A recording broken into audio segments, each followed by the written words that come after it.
자, 여러분 안녕하세요. 네, 이번 시간은 원천징수 관련된 메뉴를 공부해 보도록 하겠습니다.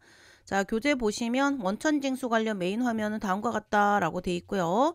사원 등록 메뉴부터 이렇게 그림이 나옵니다만 일단 자, 전체 원천징수는요. 실기 관련해서는 총 70점 중에서 15점이 배점이 된다. 그래서 점수 비중이 낮지는 않다라는 거 알고 계실 거고요. 여러분 원천징수는 관련 법이 뭐죠? 소득세법입니다. 근데 이제 제가 원천징수가 전산세무 2급에서 처음 나오는 메뉴죠.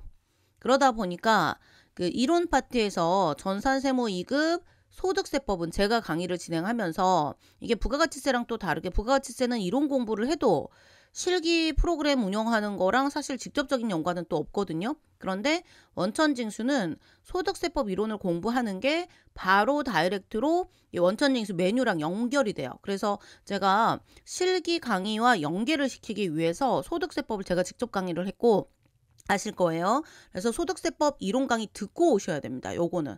그래서 혹시 그냥 프로그램에 입력하는 방법만 배우면 되는 거 아닌가라고 생각하시고 소득세법 이론을 제가 강의한 이론을 안 들으시고 지금 실기를 프로그램을 열었다. 그러면 입력할 때 입력 방법은 어렵지 않은데요. 이걸 입력할지 말지 상황 판단, 그 다음에 금액을 얼마로 입력해야 될지 상황 판단, 요런 거를 이론 베이스가 안 돼 있으면 입력하실 수가 없어요. 그러니까 학생들이 원천징수를 어려워하는 거예요. 그래서 여기는 조금 부탁드리고 싶은 게 이론 공부를 한 게 소득세법 제가 강의해드린 소득세법 이론 공부를 충실히 하시고 실기로 넘어와야 된다. 부가가치세는 사실 그거랑은 또 약간 다르거든요. 근데 소득세는 특히 그렇습니다. 원천징수 파트는. 그래서 이론과 관련된 부분이니까 그거 선행학습 하셔야 되고요. 자, 메뉴 중에서는 세 가지가 시험에 나옵니다. 사원 등록 메뉴하고요. 급여자료 입력 메뉴하고 연말정산 추가자료 입력 메뉴. 물론 가끔 원천징수 이행상황 신고서 메뉴가 나올 수는 있는데 이거는 급여자료 입력 메뉴랑 연계해서 나오는 거예요. 이것도 체크할게요. 자, 요렇게. 그래서 메뉴를 잠깐 보시면요. 나중에 교육용 프로그램을 전산세무 1급으로 해서 로그인을 해보시면 메뉴가 요거랑 달라요. 왜냐면 전산세무 2급에서는 근로소득 관련된 내용만 시험 문제에 출제를 합니다. 그래서 자 전산세무 2급의 시험 범위는 원천징수 메뉴가 뭐와 관련된 거다? 오로지 근로소득이다. 그래서 메뉴가 사원 등록, 그러니까 이제 사원 등록 하고요. 그 일용직 사원 등록도 없어요. 여긴 없죠. 여기 사원 등록은 상용 근로자, 일반 근로자라고 하죠. 일용 근로자가 아닌 자들을 사원 등록하는 거라 일용직 사원 입력해라. 이것도 없어요. 시험 문제. 당연히 메뉴가 없으니까. 또 급여자료 입력도 그 월급을 받는, 그러니까 일당 뭐 시급을 받는 알바생들이 아니고요. 월급을 받는 근로소득자들, 우리 소득세법에서 상용 근로자, 일반 근로자라고 하는 사람들 거를 입력하는 게 사원 등록과 급여자료 입력이고요. 그리고 자 연말정산하는 그 대상자들입니다. 그래서 시험 문제가 사원 등록, 급여자료 입력, 연말정산 추가자료 입력. 이렇게 나오는데 가끔 연계가 되는 경우가 있어요. 프로그램 두 개가 메뉴가 급여자료 입력을 한 다음에 이행상황 신고서 작성을 해라. 이렇게 주는 경우도 있는데 이건 급여자료 입력만 제대로 되면 원천징수 이행상황 신고서 작성은 어렵지 않고요. 자, 그 다음에 연말정산 추가자료 입력이 원래는 두 가지예요. 2월 달에 1년치 전체 정산하는 연말정산이 있고요. 또 중도퇴사자 연말정산이라고 하는 게 있는데 자 2월 달에 정상적으로 하는 정규 연말정산은 독립적으로 나와요. 다른 거랑 섞이지 않고 다른 메뉴랑 섞이지 않고. 그런데 만약에 중도퇴사자 연말정산이다 그러면 급여자료 입력과 연말정산 추가자료 입력 이렇게 메뉴가 두 개가 엮여서 나올 수도 있는데 이건 입력할 때 순서를 급여 입력하고 나서 연말정산 추가자료 입력하시면 되는 거지 뭐 굳이 내용이 되게 복잡하고 이러진 않습니다. 각각의 메뉴별로 입력해야 될 장소에 어떤 숫자를 입력해야 될 것이며 입력을 해야 할지 말아야 될지 그런 것들만 정확하게 파악하고 계시면 연관관계가 그러니까 뭐 메뉴 두 개를 작성해라 그러면 우리가 판단해야 되는 게 아니고요. 시험 문제에서 A 서식 작성하고 나서 B 서식도 작성해 보세요라고 메뉴 이름을 줘요. 그러니까 메뉴 이름을 주니까 여러분께서는 각각의 메뉴 작성 방법만 알고 가시면 되는 거예요. 자, 하시고. 자, 그럼 그렇게 이제 돼 있다. 나머지는 읽어보고요. 자, 사원 등록 메뉴가 일단 세 가지 메뉴를 설명할 건데 이번 시간은 사원 등록 메뉴하고 급여자료 입력 메뉴를 설명드릴 겁니다. 자, 사원 등록 메뉴는요. 자, 제일 먼저 근로퇴직사업 탭에 사원 등록 메뉴 이렇게 열려 있습니다. 자, 사원 등록 메뉴에 4번 성명, 뭐 주민등록번호, 외국인 번호는 아직 나온 적은 없는데 뭐 있으면 입력하시는 거고요. 나이를 입력하고 나면 자, 4번 성명 주민번호 입력하면 나이가 자동 입력되고요. 주민등록번호로. 그리고 옆에다가 입사연월일부터 입력할 수 있게 이렇게 칸이 다 생성이 됩니다. 기본사항 입력하시고 나서 혹시 시험 문제에서 부양가족 명세 입력해라 그러면 두 번째 탭에 입력하시는 거고요. 만약에 그거 말고 기본사항과 부양가족 명세에 아무리 뒤져도 입력하는 칸이 없다 그럼 추가사항에 입력하는 게 있어요. 급여 이체 은행이 어디냐 이런 것들도 있는데 이런 거보다는 주로 이제 12번 소득세 적용률을 몇 %로 할 거냐. 그래서 시험 문제에서 특별히 언급이 없으면 건드리지 않는 거고 시험 문제에서 언급을 하면 건드려 주는 거예요. 주로 이제 나오는 거는 기본 사항인데 추가로 부양가족 명세나 추가 사항의 소득세 적용률 이런 것들을 조금 줄 수가 뭐 자료로 주면 입력하시면 된다라는 거. 자, 요건 조금 이따 입력해 보고요.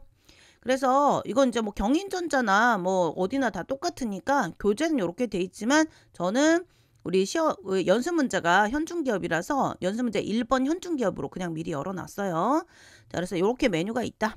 그래서 탭이 기본사항도 있고 부양가족 명세도 있고 추가사항도 있다.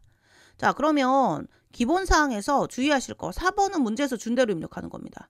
성명도 문제에서 준 대로 입력하시는 거고요. 주민등록번호를 우리가 할 게 뭐 있어요? 준 대로 입력하시면 되는 거죠. 하시고 그래서 기본사항에 이제 그걸 입력하면 입사연월부터 입력하게 돼 있어요.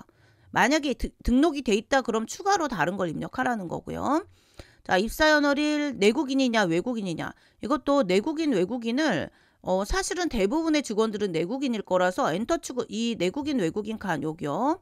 내국인 외국인 칸에서 그냥 엔터 치고 넘어가시면 자동으로 내국인이 돼요. 근데 이제 만약에 외국인이다 그럼 외국인으로 바꾸셔야 되는데 시험 문제는 주로 내국인으로 나온다는 거. 그다음에 외국인 국적 만약에 외국인이라면 외국인 국적이 어디냐 검색해서 입력하시고 주민등록번호. 그래서 주민등록번호를 클릭한다. 이건 그냥 안 보셔도 자동으로 할 수 있어요. 어렵지 않고요. 자, 이제 6번이 별표입니다. 6번 국외근로 제공. 요거를 여러분께서 조금 신경을 쓰셔야 되고요. 자, 국외근로 제공에 대해서 설명을 드리겠습니다. 국외근로소득이라고 하는 거는 이제 비과세 근로소득을 얘기하는 거죠. 비과세 근로소득을 얘기하는 거고요. 자, 일반적인 경우에 보통 잠깐 보여드리겠습니다. 자, 사원등록 메뉴에서 입력했다가 삭제하면 되니까 간단하게 그냥 111 이렇게 해갖고 4번 222 이렇게 한번 그냥 잠깐 보여드려 볼까요? 왜냐하면 이게 입력이 돼야 입사연월을 입력해야 입력이 가능해서 2025년 1월 1일 이렇게 가정을 한번 해볼게요. 엔터를 치면 돼요. 여기서 그냥 엔터를 치면 기본 세팅이 내국인 거주자 이렇게 돼 있어요. 여기를 얘기하는 거고요. 국외근로 제공이 월 100만원짜리 비과세냐 월 500만원짜리 비과세냐 전액 비과세냐. 네, 시험 문제는 1번 아니면 이건 전액 비과세는 그 공무원들이에요. 그러니까 공무원 뭐 해외에서 지급하는 수당이 법으로 지급하는 거지 위험 수당 이런 것만 추가로 되는 거지 뭐 엄청 많이 주는 건 아니거든요. 그래서 전액이라고 해봤자 월 500 이렇게는 안 될 겁니다. 근데 이제 어찌 됐건 공무원이 시험 문제 나오기는 쉽지 않으니까 1번 아니면 2번이에요. 그래서 1번이냐 2번이냐 대부분 1번일 거예요. 네, 근데 문제에서 준 대로 파악을 이건 이론으로 하셔야 돼요. 그래서 여긴 별표. 자, 근로소득이 있는 경우 국외 근로소득이 있을 때 일반적으로는 1번 100만원 비과세를 입력하시는데요. 이게 왜 제가 100만원짜리일 가능성이 높다라고 하냐면 자, 원양업 선박이나 그 국외 항행 선박의 선원 또 건설 현장 근로자다. 그러면 이때는 500만원 비과세, 여기도 500만원 비과세. 근데 얘가 지금 그 프로그램이 버전 업이 되면서 두 개가 어차피 500만원이라서 합해져 버렸어요. 그래서 요거는 제가 오류로 수정을 해드릴게요. 그래서 여기서 2번이나 3번이라고 얘기한 거 있잖아요. 2번, 3번이 지금 현재로서는 2번으로 같이 집계가 돼 있습니다. 그래서 그 우리가 500만원짜리 비과세, 원양업 선박이나 건설 현장 근로자는 전부 어떻게 하면 된다? 우리 지금 현재 메뉴로서는 2025년 버전으로 올라온 메뉴로서는 2번 500만원 비과세로 체크하면 된다. 만약에 국외근로소득이 없으면 불을 입력하시는 거고요. 전액 비과세는 공무원이라서 시험 문제 나오긴 쉽지 않다. 그래서 이 부분 제가 정오표에다가 반영해 드리겠습니다. 다시 국외근로 제공 월 100만원 비과세냐 월 500만 원 비과세냐. 해외 원양어선 선박도 2번 체크하시는 거고 해외 건설 근로자도 2번 체크하시는 거다. 자, 요 부분 수정해 드릴게요. 여러분 불편 끼쳐드려서 죄송합니다. 자, 요거 이제 별표 쳐놓으시고 중요하기도 하고 오류가 있기도 하고 그래서 그거 설명드리려고 이걸 체크를 한 거고요. 자, 나중에 급여자료 입력을 하실 때 요거 색깔 바꿀게요. 급여자료 입력을 하실 때 비과세 때는 국외근로소득을 입력하려면 보세요. 급여자료 입력을 하는 메뉴에서 비과세 코드를 체크하는 게 아니고요. 사원 등록 메뉴에서 국외근로 제공에 아까 1번이나 2번 즉 100만 원 비과세냐 500만 원 비과세냐 그 코드 입력해 놓고 나서 급여자료 입력 메뉴에서 수당 등록해가지고 해당 코드를 비과세 코드를 잡아줘야 돼요. 얘가 되게 특이합니다. 별표 쳐놓으시고요. 이거는 급여자료 입력할 때 또 설명드릴 거예요. 자, 단일 세율은 만약에 시험 문제에서 외국인인데 단일 세율을 적용한다. 뭐 19% 안 외우셔도 돼요. 단일 세율 적용한다라고 주면 이거는 지금 메뉴에서 외국인이다. 여기가 내국인 외국인에서 외국인으로 체크가 되잖아요. 그럼 체류 자격 그런 건 됐고 여기 8번에 단일 세율 적용 어떻게 할 거냐. 그럼 할 거면 여고요. 아니면 부 하시는 거예요. 네, 요런 문제는 특이한 거라서 잘 안 나와요. 그래서 내국인 일단 바꿔 놓을게요. 바꿔 놓으시고 자, 그래서 뭐 요거보다는 이제 아까 6번에 별표 치셨죠? 제가 별표 쳐놓을게요. 여기 별표 치셨죠? 별표 치셨고 자, 8번에 별표를 치셔야 돼요. 8번. 자, 만약에 시험 문제에서 이거는 색깔 좀 바꿀까요? 자, 사무직이면 0, 생산직이면 1. 이거는 이제 코드는 그냥 클릭하시면 되는 건데 이게 소득세법의 이론상 근로소득자 중에서 생산직 사원만 연장근로수당, 야간근로수당, 휴일근무수당이 비과세가 적용이 돼요. 그럼 사무직 직원, 생산직 직원이 아니면 우리 연장근로수당에 대한 비과세 적용 못 받거든요. 그래서 자, 일단 생산직 여부가 여로 체크가 된 사람만 비과세인지 아닌지 체크를 할 수가 있게 돼요. 원래 연장근로수당도 비과세가 아니고 과세 대상 근로소득입니다. 세금 내시는 거예요. 그래서 연장근로수당, 야간근로수당 이 부분에 대해서는 생산직 여부인지를 먼저 확인을 해야 된다. 그리고 만약에 이게 생산직이 되려면 어떻게 해야 돼요? 월 정액급여가 210만 원 이하이고 그다음 월 정액급여 우리 뭐 연수문제 해답지에 있어요. 그래서 우리 소득세 그래서 이런 것들 때문에 소득세 이론을 아셔야 된다는 거예요. 월 정액급여가 210만 원 이하이고 직전 연도의 총급여액이 3천만 원 이하여야 된다. 적어 놓으세요. 혹시 잘 모르겠다 그러면 여기다가 적어 놓으세요. 월 정액급여 비과세가 되려면 생산직이어야 된다는 건 기본이고요. 월 정액급여 210만 원 이하 앤드 직전 연도 총급여액 3천만 원 이하 그거를 체크를 해 놓으셔야 됩니다. 자, 그리고 야간근로 비과세에 열을 입력해야 된다라고 돼 있습니다. 생산직이라고 체크한다라고 해서 무조건 비과세가 되는 건 아니고요. 야간근로 비과세에 여가 체크가 되어야 이것도 마찬가지로 급여자료 입력에서 급여자료 입력 메뉴에서 이제 비과세 체크가 되는 거예요. 되셨죠? 그래서 만약 생산직이라고 하더라도 야간근로 등에 대해서 비과세 적용을 못 받으면 생산직 체크만 여로 하시고 야간근로 비과세는 부로 해야 된다. 요거를 조금 신경 써놓으세요. 시험에는 요거가 나올 겁니다. 주소 입력 이런 건 어렵지 않아요. 생산지가 어디냐면 지금 아까 단일 세율은 여기가 내국인이면 활성화가 원래는 안 돼야 돼요. 야, 생산직 여부.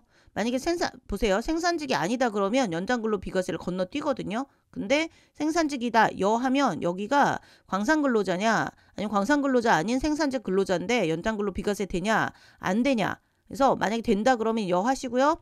안 된다 그러면 부 하시면 돼요. 근데 이 조건이 뭐다? 직전 연도 총급여액 얼마? 대답해 보세요. 3천만 원 이하. 앤드. 자, 이번 달에 월 정액급여가 매달 일정하게 지급하는 월 정액급여가 얼마? 210만 원 이하. 그래서 전년도 총급여 문제에서 주면 얼마인지 입력하시면 되는 겁니다. 되셨죠? 자, 그렇게 보시면 되고요. 그래서 8번이 약간 이론이 좀 필요해서요. 이론이 필요한 내용. 자, 비과세 요건. 생산직이면서 직전 연도 총급여액 3천만 원 이하 앤드 월 정액급여 210만 원 이하여야 한다. 하시고 자, 급여자료 입력을 하실 때 나중에 급여자료 입력을 하실 때 생산직 근로자의 연장근로수당 및 야간근로수당 비과세 항목을 입력하려면 아까 좀 전에 말씀드린 대로 사원 등록 메뉴에서 생산직 요거 8번 체크하셔야 되고요. 야간근로 여가 체크가 된 다음에 끝난 게 아니고 급여자료 입력 메뉴에서 수당 등록을 비과세 코드로 등록을 하셔야 돼요. 세 단계를 다 거쳐야 돼요. 생산직 사원 체크하셔야 되고요. 사원 등록 메뉴에서 그다음에 야간근로 비과세, 이게 야간근로만이 아니고 휴일근무, 야간근무 수당, 연장근무 수당, 휴일 이걸 다 합해서 그냥 한마디로 야간근로 비과세라고 해놓은 건데요. 자, 그거 사원 등록 메뉴에서 두 개 체크하시고 나서 급여자료 입력 메뉴에서도 비과세 코드를 등록해서 거기다 입력해야 된다. 조금 복잡합니다. 주소는 말풍선 눌러갖고 입력하시면 돼요. 자, 국민연금, 건강보험료, 뭐 이제 기준소득 월액이나 표준보수 월액도 주면 입력하시고 아니면 말면 돼요. 주면 입력하고 아니면 그냥 넘어가시는 거예요. 자, 퇴사연월도 이게 이제 이 퇴사연월은 언제 주냐면 중도퇴사자 연말정산할 때 줘요. 그래서 퇴사했다고 하면 퇴사연월 입력하시면 되는 거예요. 퇴사했다 그러면 여기 퇴사연월 여기 입력하시면 되고, 퇴사 안 했다 그러면 퇴사시키면 안 되죠. 그쵸? 멀쩡한 사원을 갑자기 퇴사시키면 안 되니까 넘어가시고. 자, 우리 기본 탭에서 중요한 거는 뭐예요? 기본사항에서 뭐 내국인이다 외국인이다 이런 거랑 나머지는 다 문제에서 준 대로 하시면 되는데 7번 칸 요거 교재에도 체크해, 교재에서는 6번 번호였고요. 자, 국외근로 제공 체크. 그 다음에 여기 생산직에서 연장근로 비과세 체크.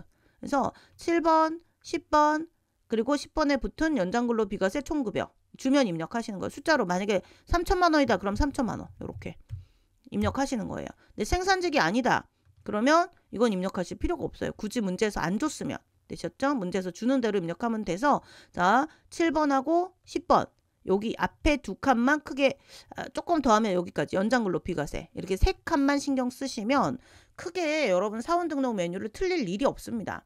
이제 그럼 그 다음 메뉴인 부양가족 명세 탭을 설명을 드리는 거예요. 이건 제가 다 입력하고 나서 삭제할 거예요. 연수 문제 풀어야 돼서. 자, 부양가족 명세 탭은 여기죠. 자, 메뉴상으로 실제로는 자, 요렇게 이 메뉴입니다. 기본사항 좀 전에 입력했는데 뭐 두 가지 중요한 거 있다고 그랬고, 부양가족 명세 메뉴가 여기 하고요. 가운데 여기 세대주 구분, 세대주냐 또는 여기 세대원이냐 요거 구분하는 거예요. 이제 사원 등록 클릭해놓고 하시면 되는데, 자, 연말관계 성명 내국인이냐 외국인이냐 요건 사원 등록 메뉴에서 입력한 거. 그래서 나이까지 불러와요. 본인 거는. 네, 그럼 다른 사람들 건 여기다 직접 밑에다가 입력하시면 되는 거고요. 자, 그래서 기본공제, 사실은 제일 중요한 게 부양가족 명세는 기본공제 대상자냐 아니냐 체크하시는 거고, 더불어서 부녀자 한부모 경로우대 장애인이 뭐예요? 추가공제. 자, 이 다섯 가지를 합해서 뭐라고 해요? 인적공제. 자, 인적공제인데 거기 추가로 자녀 세액공제, 출산입양 세액공제 대상이냐 아니냐. 자녀는 8세 이상 자녀여야 돼요. 7세면 아무리 기본공제 대상자라고 하더라도 자녀 체크 안 되고요. 다만 당해 연도에 이번 연도에 입양 신고했다. 그러면 8세 이상이 안 된다고 하더라도 출산 입양은 동그라미 쳐주셔야 돼요. 요거는 시험 문제에서 바꿀 수 있습니다. 위탁관계는 뭐 그렇게 중요한 건 아니고요.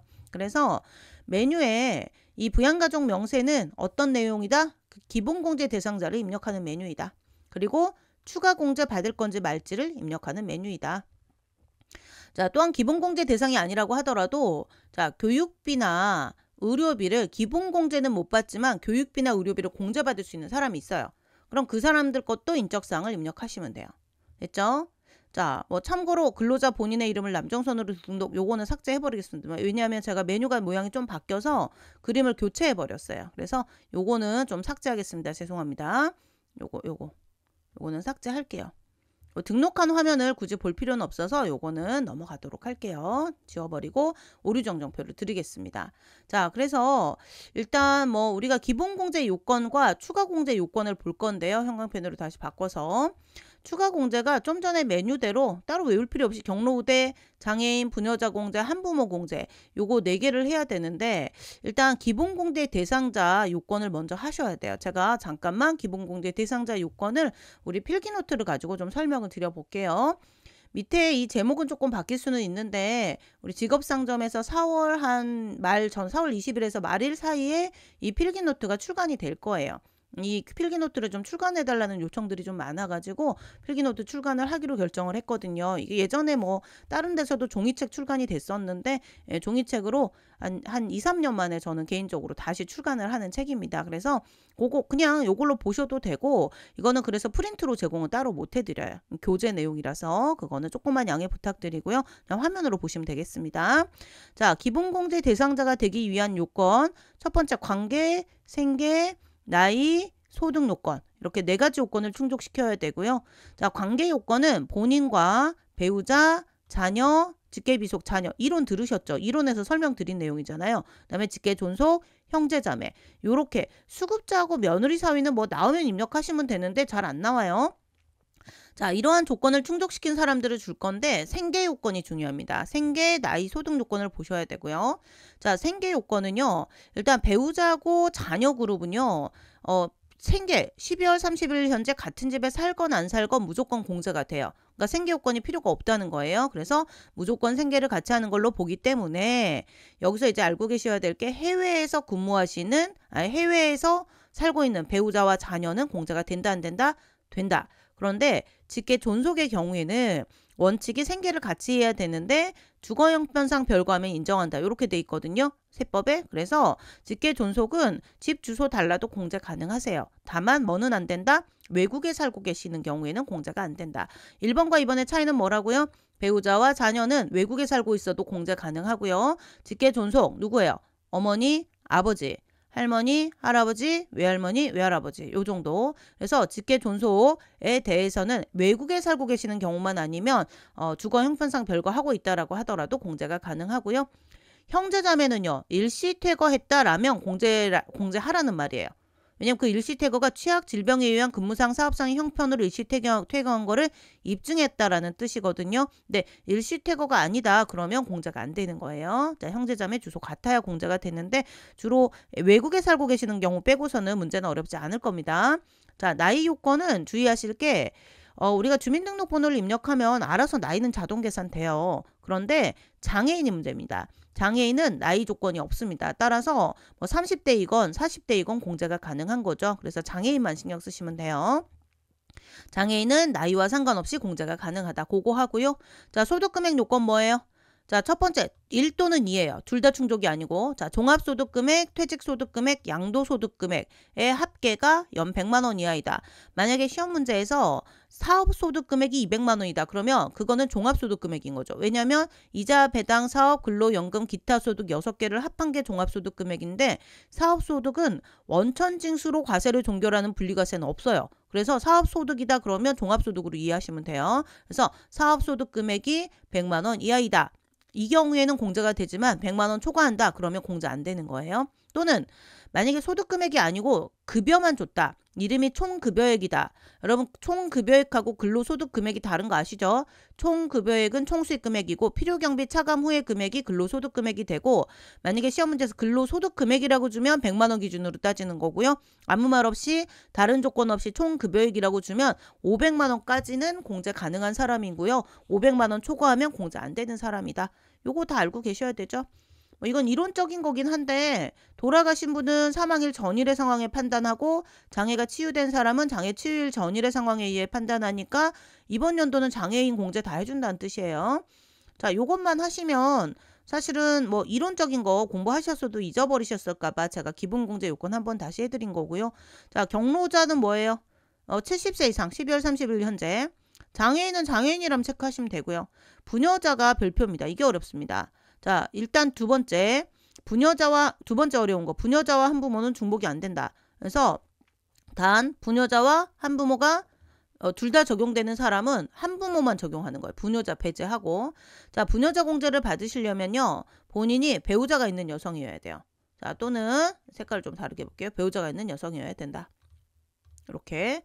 또는 배우자가 없는 세대주라고 하더라도 배우자가 없는 세대주로서 기본공제 대상자인 부양가족이 있다 라고 하면 요것도, 자, 요거는 전체, 자, 색깔을 요것만 바꾸고 싶어서 얘만 좀 바꿀게요. 좀 색깔이 너무 흐리게 됐나요? 이것만 바꿀게요. 분홍. 좀 진한데 그냥 보겠습니다. 배우자 없는 세대주인 여성으로서 기본공제 대상인 부양가족이 있는 경우. 그래서 배우자가 있거나 또는 배우자가 없지만 세대주이고 기본공제 대상인 부양가족이 있다. 이 기본공제 대상인 부양가족은 이 부양가족 탭에 본인 아닌 누군가를 입력한 사람이란 뜻이에요. 본인 아닌 누군가를 입력했다는 거예요. 그게 자녀일 수도 있고 부모님일 수도 있습니다. 상관없습니다. 본인 아닌 다른 부양가족이 한 명이라도 있으면 공제 요건은 충족하는데, 배우자가 있는 여성이건 배우자가 없는 세대주로서 부양가족이 있는 여성이건 간에 더 중요한 건 뭐냐면요. 자, 더 중요한 거는 여기에 자, 종합소득 금액이 3천만 원 이하인져야 돼요. 배우자가 있건 배우자가 없는 세대주 여성이건 간에 종합소득 금액이 3천만 원 이하여야 된다. 되셨죠? 그래서 이 부녀자 공제만 조금 신경 쓰시면 되고, 한부모하고 부녀자는 겹치면 한부모만 적용한다. 이렇게 알고 가시면 됩니다. 이건 코드를 그냥 입력하는 거라서 우리 그 코드 도움 박스를 계속 하시면 돼요. 문제에서 뭐 배우자다라고 주면 배우자 하시는 거고, 자녀다 그럼 자녀 체크하는 거라서 이런 거는 그냥 보고 클릭하면 되는 거라 어렵지 않습니다. 자, 나머지는 그냥 안 읽으셔도 돼요. 쭉 넘어가시면 되고요. 자, 우리가 여기서 말씀드린 여기 자녀하고 출산 입양도 이론에서 공부한 자녀 세액공제 관련된 내용인데, 요건 제가 세액공제 관련해서 조금 설명을 드려보자면, 자, 자녀 세액공제인데요. 자녀 세액공제가 이 기본공제 대상 자녀로서 8세 이상인 자녀에 대해서 한 명이면 25만 원, 두 명이면 합해갖고 머릿수 2명 다 합해갖고 55만 원을 공제해 주는 게 요 자녀 칸이에요. 요 자녀. 그래서 이 자녀 칸은 8세 이상의 기본공제 대상자로서의 요건을 충족한 8세 이상의 자녀가 있으면 동그라미가 쳐지게 하시면 되는 거고요. 여기에 2번은 따로예요. 1과 2를 따로따로 해서 더하시는 건데, 2번은 뭐냐면 기본공제 대상 자녀가 있다 그러면 그 기본공제 대상 자녀가 출생 입양이 되었다. 언제? 이번 연도 중에. 근데 그 아이가 첫째면 30만 원, 둘째면 50만 원, 셋째, 넷째, 다섯째 등 각각 70만 원이에요. 그러니까 이번 연도에 태어났거나 이번 연도에 입양 신고한 자녀에 대한 거고, 그거가 어디 있는 거예요? 여기 출생 입양. 그래서 자녀하고 출산 입양이 동시에 체크가 되기는 쉽지 않아요. 왜냐면 태어나자마자 8살 되기는 쉽지 않은 게 아니고 불가능하죠. 근데 만약에 입양 신고를 한 자녀가 9살이었다. 그때는 가능해요. 문제를 보시면서 잘 체크를 하셔야 돼요. 그래서 여기 자녀는 뭐다? 8세 이상의 기본공제 대상 자녀에 동그라미를 치는 거고, 출산 입양은 당해 연도에 출산했거나 당해 연도에 입양 신고한 자녀에 대해서 입력을 하시는 칸입니다. 동그라미 치시면 되는데, 그거는 실전 연습하시면서 보기로 하고요. 자, 우리 뭐 성명, 내국인, 외국인, 주민등록번호, 나이 이런 거는 입력은 그냥 넘어가세요. 자, 기본공제가 별표죠. 자, 기본공제 대상자의 관계를 클릭하는데 본인이냐, 배우자냐, 20세 이하자냐, 60세 이상이냐 등등 문제에서 요구사항에서 주민등록번호 준 대로 체크를 하시는데, 만약에 뭐 다른 건 안 하셔도 되는데 37세인 소득이 없는 동생이 장애인이어서 기본공제 대상이 된다. 자, 장애인이면 나이는 상관이 없는데 소득이 없다라고 있으면 공제 대상이 되죠. 그때는 장애인으로 체크를 하셔야 입력이 가능해집니다. 그것만 조심하시고, 그 다음에 기본공제 대상은 아닌데 교육비, 의료비를 입력하라고 문제에서 주는 경우가 있어요. 그때는 어떻게 한다? 기본공제 이 체크 칸을, 여기 기본공제 칸을, 기본공제를 부로 입력하시면 기본공제 150만 원은 공제 안 받겠다. 하지만 교육비, 의료비는 입력이 가능하게 칸을 만들어주겠다. 이렇게 되는 겁니다. 그래서 0부로 체크하면 된다. 요거는 이제 입력해 보시면 되는 거고요. 자, 부녀자 이거 추가 공제, 부녀자 공제 대상이냐? 이것도 이제 이론적인 정리를 다 해놨어요. 일단 종합소득 금액이 3천만 원 이하여야 되고요. 또는 그러니까 그러면서 배우자가 있는 여성, 또는 세대주인데 부양가족이 있는 여성인데 배우자가 없다. 이 경우 배우자가 없는 여성이 혹시 세대주이고 부양가족이 있다. 그럼 공제가 가능한 거예요. 이걸 괄호를 다시 쳐드릴게요. 자, 근로자 본인이 배우자 있는 여성, 또는 세대주는 세대주인데 기본공제 대상자인 부양가족이 있는 이고 여성이고 배우자가 없는 여성은 부녀자 공제가 가능하다. 그래서 괄호별로 조건이 들어가서 배우자 없는 여성은 부녀자 공제를 받으려면 조건이 까다로운데, 여기에 이 3천만 원 조건 있잖아요. 이 3천만 원 조건은 여기에도 있고 여기에도 동시에 적용되고 여기에도 동시에 적용이 되는 거예요. 그래서 무조건 종합소득 금액이 3천만 원 이하여야만 배우자가 있는 여성이건 배우자가 없는 여성으로서 조건 충족한 여성이건 공제가 가능하다. 자, 그리고 더불어서 여기 한부모하고 부녀자가 중복될 땐 뭘 한다? 부녀자를 적용받을 수 없다예요. 그러니까 한부모를 적용받는 거다. 나머지는 그냥 넘어가시면 됩니다. 여러분, 한부모는 진짜 한부모예요. 한부모는 근로자 본인이 배우자 없는 자예요. 실제로 여성이건 남성이건 실제 배우자가 없어야 돼요. 그리고 자, 자녀가 있어야 돼요. 직계비속 입양자가 있어야 한부모. 그게 부모잖아요. 그쵸? 하시고 나머지 혹시라도 이제 프로그램에서 오류가 나가지고 부녀자하고 한부모가 둘 다 적용이 되면 한부모로 체크박스를 체크해야 된다. 그것만 조심하시면 됩니다. 뭐 오류가 날 일은 거의 없지만 그래도 알고 계시고요. 자, 경로우대는 70세 이상인 사람을 입력하는 겁니다. 근데 이제 다른 거는 뭐 굳이 크게 하실 거 없고요. 장애인 체크하는 거 말씀드렸죠. 나이가 20세 이하 60세 이상 이 아니라고 하더라도 즉 20세 초과 60세 미만이라고 하더라도 장애인은 공제가 가능하며 장애인 체크를 해주시면 되는 거고요. 이 자녀는 뭐다? 자녀 세액공제다. 자녀 세액공제. 그래서 여기다 적어놓으세요. 8세 이상. 8세 이상 자녀. 기본공제 대상자인 거는 기본이 당연한 거고요. 8세 이상. 하시고 뭐 출생 입양했다 그런 그건 입력하시면 되니까 쭉 넘어가세요. 세대주는 그냥 문제에서 주면 세대주 여부만 체크하시면 됩니다. 클릭하시면 되는 거 보여드렸죠. 자, 추가 메뉴 우리 탭 중에서 여기 이제 부양가족 명세는 했고 추가사항으로 넘어가시면 추가사항 내용 있죠. 추가사항에서 쭉 가셔가지고 뭐 메뉴는 그냥 이제 우리 실제 메뉴에서 보시면 되고 자, 뭐 사원 등록 메뉴 이런 거 말고요. 여기 추가사항에 12번 소득세 적용률 여기 12번 소득세 적용률 요것만 시험 문제에서 주면 나머지는 혹시 준다 그러면 다 입력만 하시면 되는 거고 거의 안 줘요. 안 주는데 혹시 요거 그 간이세액표에 80%로 원천징수하고 싶다 또는 120%로 원천징수하고 싶다 라고 한다면 12번에 소득세 적용률 체크를 하셔야 돼요. 소득세 적용률. 그래서 소득세 적용률로 80 또는 120%를 문제에서 별도의 언급이 없으면 건드리지 말고요. 문제에서 특별히 언급하면 80%, 120%를 체크를 해주셔야 됩니다. 되셨죠? 자, 하시고 이제 급여자료 입력 메뉴 같이 설명드릴게요. 자, 급여자료 입력은요. 그 소득세법에서 필기노트 펼친 김에 잠깐 보여드리자면 조금 위로 올라가야 돼요. 자, 필기노트에서 뭐 필기노트는 그냥 화면으로 보여드리려고 제가 빠르게 설명드리려고 그러는 거고요. 자, 비과세 근로소득 파트 있죠, 여러분? 비과세.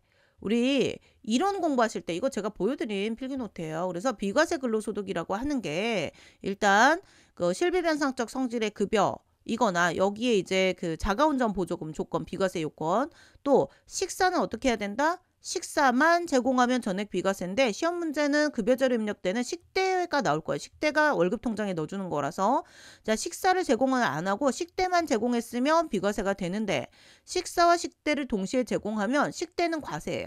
요거 3번을 체크하셔야 돼요. 3번 외우셔야 되고 자 학자금의 경우에는 어떻습니까? 자 이거는 본인의 대학교 등록금이나 학비 같은 거를 회사가 대준 거예요. 자녀 학비 같은 거를. 그러면 원래는 과세예요. 그런데 본인 학자금으로서 업무와 관련된 거고 뭐 회사의 지급 기준이고 또 6개월 이상 교육을 했을 때 교육기간을 초과해서 근무할 것을 약정으로 했을 경우에 한해서 비과세가 되는 건데요. 요거 나오면 그냥 체크하시면 되고 자 과세기간 개시일 기준으로 6세 이하 자녀가 있다. 그럼 그 자녀에 대한 보육수당이 있다. 그러면 월 20만 원 이내의 금액은 비과세가 되는데 비과세만 체크만 해주면 비과세 수당으로 입력만 해주면 그 프로그램에서 비과세 한도는 자동으로 쪼개줘요. 자동으로 과세와 비과세 금액으로 구분을 해주니까 그건 참고하시고 사원 등록 메뉴에서 설명드렸던 국외 근로 제공 있죠. 그래서 원양어선, 외양선박, 국외 건설 현장 그게 500만 원, 월 500만 원 비과세 항목이고 나머지 국외 근무자는 월 급여액에서 100만 원 공제한다. 100만 원을 비과세한다.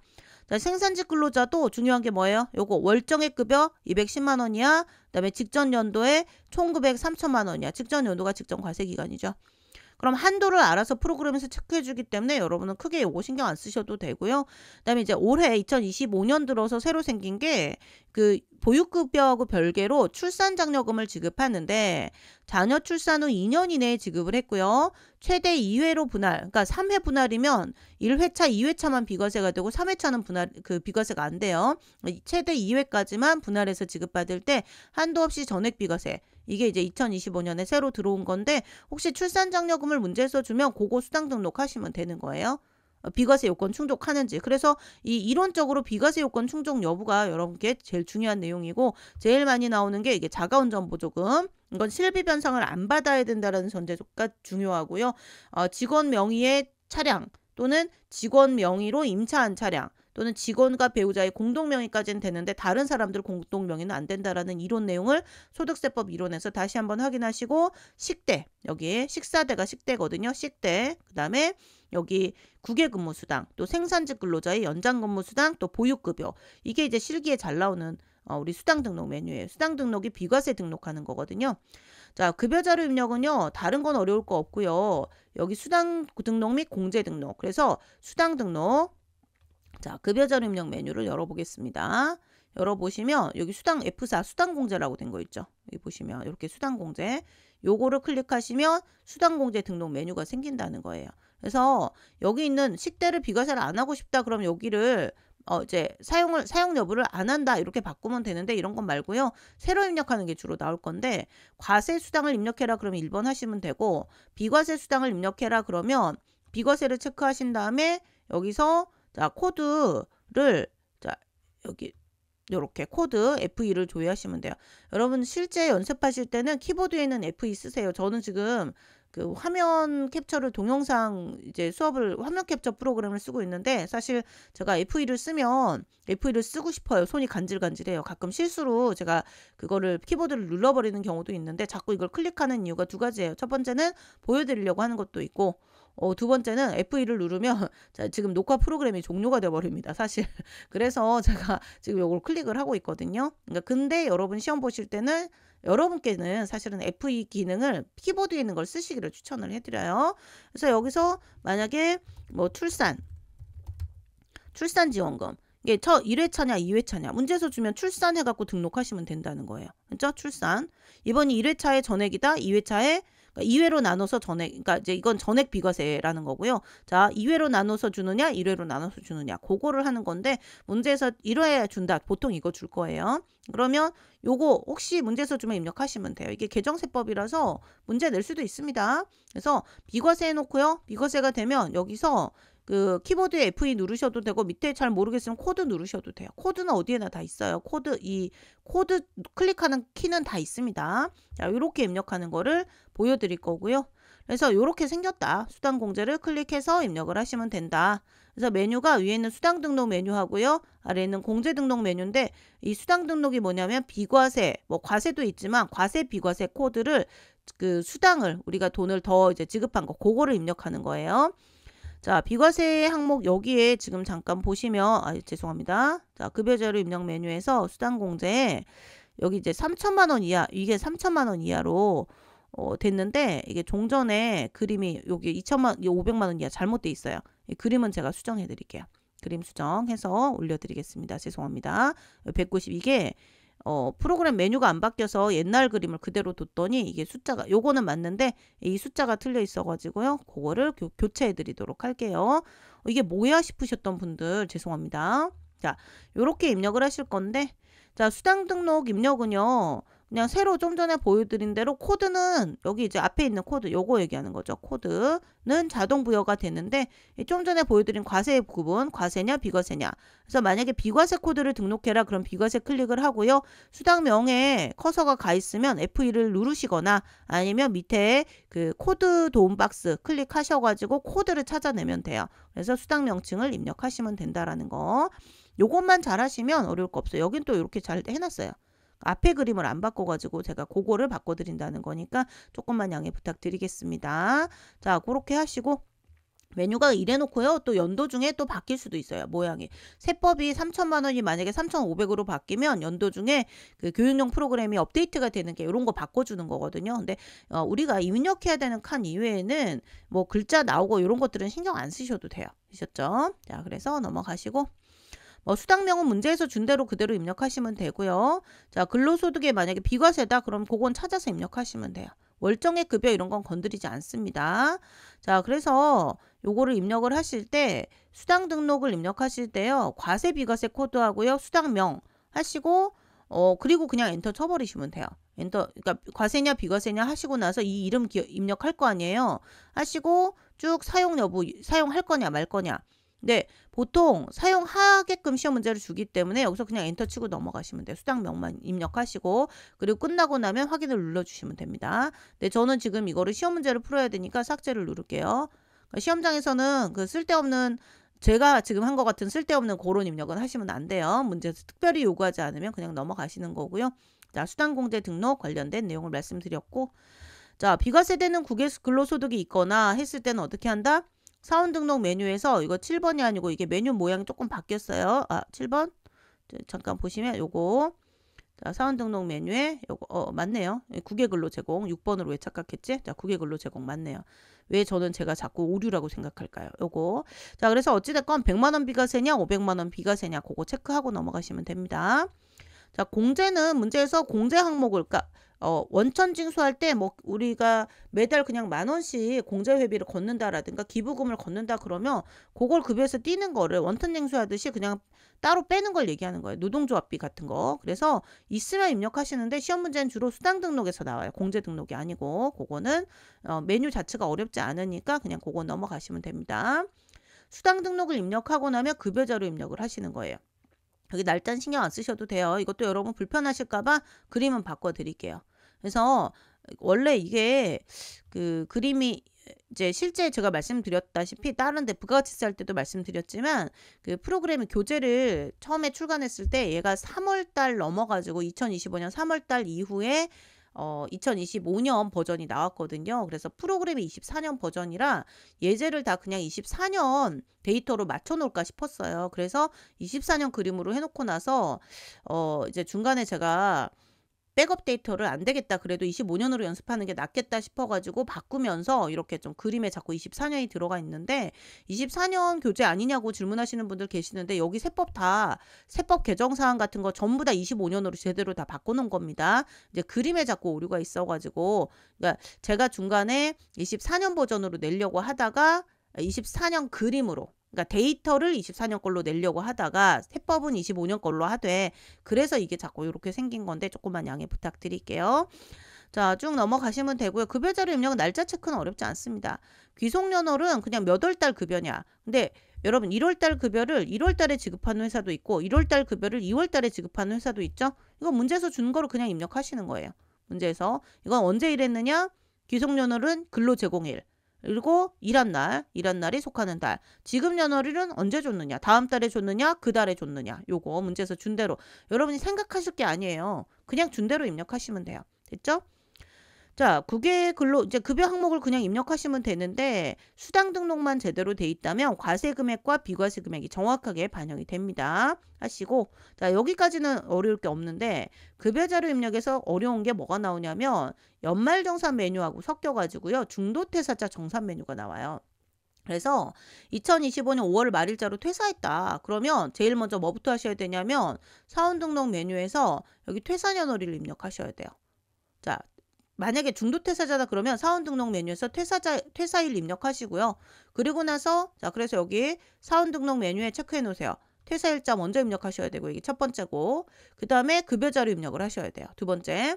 그 다음에 화면 상단에 여기 보시면 여기 7번에 지금 활성화는 안 됐지만 중도퇴사자 정산이라는 탭이 보일 거거든요. 이거는 중도퇴사 정산은 사원등록 메뉴에 자 해볼까요? 1월에서 뭐 1월 31일 날 돈을 지급했다라고 지금 이분이 중도퇴사자 정산 안 잡혀요. 지금 제가 누르고 있죠. 안 잡혀요.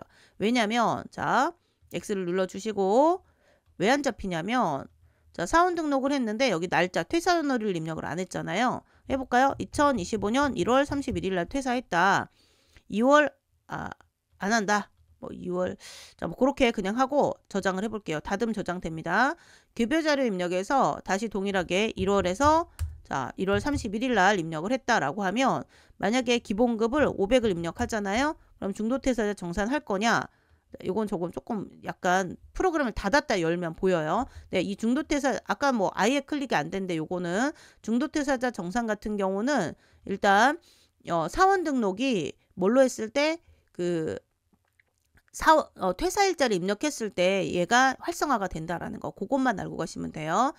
약간 프로그램에 오류가 난 상태인데 그건 뭐 중요한 게 아니니까. 그래서 중도퇴사자 정산을 입력을 하셔가지고 이 중도퇴사자 정산에 그 연말정산 관련된 내용을 입력하는 거예요. 그래서 자 시험 문제에서 중도퇴사자에 대한 연말정산을 하라고 하고 원천징수 이행상황신고서를 작성하라고 줄 수가 있어요. 그러면 일단 사원 등록에 퇴사일자 입력하시고 나서 급여 입력을 하시고요. 급여 입력하시고 자 급여 입력한 다음에 바로 중도퇴사자 정산을 급여의 반영이라는 걸 눌러주셔야 돼요. 급여의 반영 하시고 연말정산 추가자료 입력 메뉴를 열어서 중도 탭을 클릭해가지고 자 여기서 이게 오류가 나버려가지고 다시 정상으로 그냥 보여드릴게요. 별거 아니지만 별건 아닌데 여러분은 어려우실 수 있으니까 자 이 사람을 1월 1일 하고 퇴사가 됐는데 날짜 바꿀게요. 이게 오류가 나는 것 같아서 12월 31일 하시고 자 이렇게 퇴사자 12월 이 퇴사자로 퇴사 체크가 됐죠. 하시고 이 급여자료 입력을 할 때 원래는 1월에서 이 사람에 대해서 500이 아니고 그냥 제가 12달치 500만 원씩 다 입력해야 되니까 그냥 6천만 원이라고 입력을 해볼게요. 이러면 조금 너무 오바긴 한데 이거는 그냥 보여드리는 거예요. 어차피 이 사원은 삭제를 이따가 해야 돼가지고 자 얘를 자 우리 귀속을 12월로 해가지고요. 12월 31일 날 퇴사했으니까 퇴사자 뜨죠. 이렇게 돼야 돼요.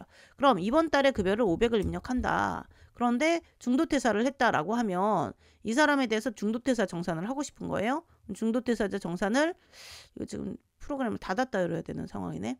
중간에 제가 사원 등록 메뉴를 바꿔버려가지고 근데 자 데이터로 가져오는데 실패했습니다. 인데 이건 지금 못 보여드리겠네요. 자 중도퇴사자 정산으로 가셔가지고 실제로 이 프로그램이요 사원 등록 같은 거 원래 함부로 건드리면 안 돼요. 죄송합니다. 근데 제가 마음이 급해갖고 보여드리고 싶어가지고 하다가 보니까 프로그램이 약간 꼬인 상태예요. 근데 시험 문제에서 여러분도 평상시에 이런 일이 있을 수 있죠. 이런 일이 있으면 얘를 그냥 프로그램을 닫았다 요세요. 닫았다가 열면 다시 정상적으로 작동돼요. 회사 코드를 바꿔본다든가 효원성에 갔다가 다시 우리 뭐 예를 들어서 후원부품 이렇게 온다든가 이런 식으로 바꿔보면 돼요. 얘는 사원 등록 그런 식으로 하시면 다시 정상적으로 진행이 됩니다. 요거는 일단 체크를 해놓으세요. 체크를 해놓으시고 뭐 기출문제나 이런데 자료가 있으면 잘 나오는 문제는 아니에요. 사실 잘 나오지는 않습니다. 그러니까 이제 본문이 아니고 이렇게 참고 박스로 따로 해놨겠죠. 그래서 자 일단은 제일 먼저 뭐부터 해야 된다? 사원 등록 메뉴에 퇴사일자 입력하시고 급여자료 입력하시고 중도퇴사 정산을 눌러야 된다. 그리고 중도퇴사 정산을 제가 메뉴를 열어서 보여드리고 싶었는데 거기에 자 일단 뭐 추가로 입력하라는 게 있으면 입력하고 없으면 그냥 중도 메뉴에 이 메뉴를 열면 중도퇴사자 정산을 급여에 반영할 거냐가 나오는데 당연히 반영해야 되겠죠. 그래서 급여 반영이라는 거를 반영하세요라는 메뉴가 있으면 그거를 클릭하셔서 원천징수 이행상황 신고서 작성을 하시면 돼요. 자 그래서 뭐 요렇게 된다라는 거 보여드리면 되고요. 지급일자 신경 안 쓰셔도 됩니다. 요거는 뭐 24년 이거 그냥 참고로 이런 메뉴가 있다라는 걸 보여드리는 거라서 요거는 신경 안 쓰고 넘어가셔도 되겠습니다. 자 제가 본문과 연수 문제를 같이 설명드리려고 했는데 시간이 너무 오래 걸려가지고요. 일단은 다음 시간에 연말정산 추가자료 입력 관련된 내용을 어떻게 할까요? 연수 문제부터 해드리는 게 나을까요? 일단 급여자료하고 사원 등록하고 급여자료를 했으니까 다음 시간에 연수문제 1번 설명드리고요. 그리고 나서 그 다음에 연말정산 추가자료 입력해드리고 나서 그 다음에 관련된 연수문제 이렇게 해드릴게요. 어차피 우리가 기출문제를 반복해서 푸실 거라서 교재에 있는 본문은 가장 최소한의 기능만 설명드리는 연수문제들이라 연수문제 개수가 많지는 않지만 가장 중요한 기능들 위주로 핵심적인 내용을 설명을 하고 있습니다. 그래서 일단 연말정산 추가자료 입력 메뉴 하기 전에 이제 다음 시간에는 연수 문제 1번을 풀 거니까 혹시 가능하시면 간단하게 한번 입력해 보세요. 숫자가 이게 연도가 바뀌면 주민등록번호가 들어가는 메뉴다 보니까 자꾸 나이가 바뀌어요. 그래서 세법도 조금씩 바뀌고 그래서 제일 신경 써서 많이 이게 이제 교재를 개정을 할 때 바꿔놔도 또 오류가 나는 게 이 파트거든요. 오히려 나중에 전산세무 1급 책을 제가 쓴다 그러면 지금은 이제 안 쓸 건데 나중에 예전에 있었으니까 전산세무 1급 책은 한동안 제가 오랫동안 이제 출간을 했었었는데 이제 올해나 내년까지는 아직 계획은 없거든요. 근데 혹시 나중에 낸다고 하더라도 법인세 관련 파트가 어려워요. 근데 어려운데 그 그림이나 이런 거 그 메뉴가 바뀌고 이런 게 더 자주 바뀌는 거는 원천징수가 더 자주 바뀌어요. 원천징수 때문에 아주 진짜 책 개정할 때 골머리를 앓거든요. 네. 그래서 원래는 제가 강의를 24년 그 프로그램 데이터 버전으로 해 드리려고 원래는 처음에 했던 거예요. 근데 그래서 중간에 이런저런 오류를 자꾸 일으켜서 제가 여러분께 너무 죄송하다는 말씀 드리고요. 교재 설명드리면서 우리 지금 여기 뭐 메뉴가 조금 혹시 중간에 연도 중간에 또 바뀔 수가 있는데 그건 세법이 바뀌어서 그런 거고, 채점은 어떻게 반영된다? 프로그램 모양이 약간 달라도 상관없어요. 채점은 내가 입력하는 칸이죠. 그 입력하는 칸에 점수가 부여돼 있습니다. 그래서 자동으로 계산되는 거 요런 거 가지고 채점이 되는 게 아니니까 걱정하지 마시고, 프로그램 버전이 업데이트가 돼가지고 조금 모양이 달라졌다라고 하더라도 전혀 신경 쓰지 말고 입력해야 되는 칸만 정확하게 입력하면 된다. 그것만 여러분께서 이해를 해주시고 믿어주시면 돼요. 제가 강의 하루 이틀 한 것도 아니고 합격자들 많이 봤잖아요. 제 말씀 믿고. 그다음에 한국세무사회에서 시험 문제 출제하는 위원이 있거든요. 그래서 저도 거기 이제 뭐 사실은 강의를 안 하면 거기 위원으로 들어가면 돼요. 강의하면서 하시는 분도 계시기는 한데, 내가 강의하면서 내가 출제위원이 된다 그럼 조금 그거는 저는 약간 상도덕상 안 맞다라고 생각해서 시험 문제 출제위원으로 신청은 안 했거든요. 근데 출제위원 신청하면 뭐 일정한 자격 요건을 갖추면 출제위원이 될 수가 있어요. 근데 저는 출제위원이랑 친해요. 제가 할 필요 없이. 그래서 이번에 채점할 때 이거 어떻게 반영돼? 그런 문제 유출은 아니고 뭐 어느 정도 범위 내에서 반영될 거야 라는 내용들은 아웃라인, 이제 윤곽은 알고 있어요. 그래서 여러분께 확신을 가지고 말씀드리는 거니까 걱정 안 하셔도 되고, 뭐 일부 이렇게 막 숫자를 10개 정도 집어넣어야 되는 메뉴다 그러면 그게 이제 부분 점수가 뭐 1점씩 배점이 돼 있다든가 0.5점씩 뭐 2개씩 묶어가지고 1점으로 배점돼 있다든가 이런 식으로 돼 있으니까 걱정하지 마시고, 여러분이 생각하신 것보다 점수 잘 나옵니다. 원천징수는 열심히 공부하시고요. 자, 이제 다음 시간에 관련된 우리 사원 등록하고 급여 자료 입력 관련된 연습 문제 1번을 풀어드릴게요. 이번 시간은 여기서 마무리하겠습니다. 수고하셨습니다.